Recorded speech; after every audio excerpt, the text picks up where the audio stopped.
বললেন। এখন এনবিআর কর্মকর্তারা কি দেখে আপনার অ্যাপ্লিকেশনটা গ্রান্টেড করবে সেটা নিয়ে এখন আলোচনা করছি, মোস্ট ইম্পর্টেন্ট। এখানে প্রথম যে বিষয়টি রয়েছে ১ নম্বরে, করদাতার কাছে কোনো বকেয়া দায় নেই। সো এনবিআর কর্মকর্তারা এটা চিন্তা করবে আপনার অ্যাপ্লিকেশনটা পাওয়ার পরে, ঠিক আছে? আপনার যে এই যে টিন সার্টিফিকেট বাতিল করার জন্য আপনি যে অ্যাপ্লিকেশন করেছেন, এখন এই ক্ষেত্রে আপনার কোনো বকেয়া দায় আছে কিনা। অর্থাৎ ধরুন আপনার কোনো এর আগে ট্যাক্স রিটার্ন জমা দিতেন, ঠিক আছে? সেক্ষেত্রে দেখা যাচ্ছে আপনার ট্যাক্সও আপনি দিতেন। ধরুন আপনার ট্যাক্স দিতেন ২৫,০০০ টাকা, কিন্তু দেখা যায় কোনো একটা বছরে আপনি ট্যাক্স কম দিয়েছেন। ৫০,০০০ টাকা আপনি ২৫,০০০ দিয়েছেন, বাকি ২৫,০০০ আপনি দেন নাই। তাহলে এনবিআর কর্মকর্তা আপনার কাছে কিছু দায় রয়েছে, মানে তার প্রতি আপনার দায় রয়েছে, ঠিক আছে? সেরকম কোনো কিছু আছে কিনা তারা আপনার টোটাল ফাইল সেগুলো আপনারা দেখবে।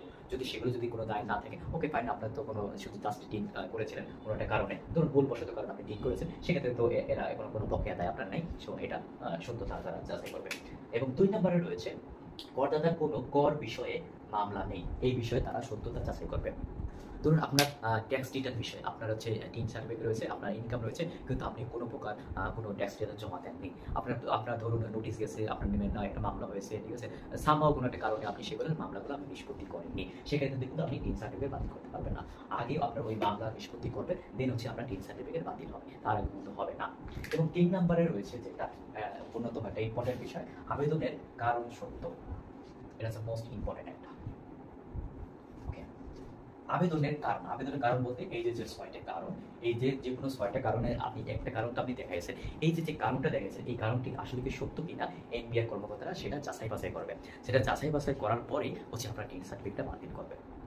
তাহলে এই যে বর্তমান যে মানে আইন অনুযায়ী, ঠিক আছে, এই যে সুযোগ আমাদের দিয়েছে যে এই যে ৬টা কারণে, ঠিক আছে, আমরা যে আমাদের টিন সার্টিফিকেট বাতিল করতে পারবো, এবং এনবিআর কর্মকর্তারা যে এই কয়টা বিষয় দেখে আমাদের যে অ্যাপ্লিকেশনটা করবো সেটা গ্রান্টেড করবে। এই বিষয়গুলো যদি আমাদের যদি নলেজে থাকে, তাহলে অবশ্যই আমাদের টিন সার্টিফিকেট আমরা বাতিল করতে পারবো।